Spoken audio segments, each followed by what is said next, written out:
ஆவியானவரே உம்மை நாங்கள் வரவேற்கிறோம் அப்பா. புதிய நாளுக்காய் உமக்கு நாங்கள் நன்றி செலுத்துகிறோம். யோபு 37ஆம் அதிகாரம் 5வது வசனம். நாம் கிரகிக்கக்கூடாத பெரிய காரியங்களை அவர் செய்கிறார். கிறிஸ்துவுக்குள் பிரியமானவர்களே, ஏதோ ஒரு காரியத்திற்காக அநேக நாள் ஜெபித்து கொண்டிருக்கிற உங்களுக்கு ஆண்டவர் சொல்லுகிறார், நீங்கள் கிரகிக்கக்கூடாத பெரிய காரியங்களை உங்களுக்கு செய்வேன் என்று சொல்லி கர்த்தர் வாக்கு பண்ணுகிறார். ஆண்டவராகிய இயேசு கிறிஸ்து வார்த்தையை உங்களுக்கு அனுப்பும் பொழுது, அந்த வார்த்தையை பிடித்து நீங்கள் ஜெபிக்கும் பொழுது, ஆண்டவர் அந்த வார்த்தையின் வழியாகவே உங்களுக்கு அற்புதங்களை செய்வார்.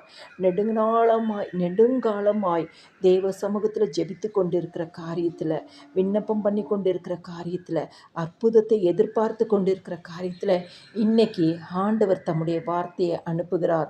நாம் கிரகிக்கக்கூடாத பெரிய காரியங்களை அவர் செய்கிறார். நீங்கள் நினைச்சு பார்க்காத அற்புதத்தை இந்த நாள் தேவன் உங்களுக்கு செய்வார். எல்லா துதியும் கனமும் மகிமையும் ஸ்தோத்திரமும் என் ஆண்டவராக இயேசு கிறிஸ்து ஒருவருக்கே செலுத்துகிறேன். ஆமென்.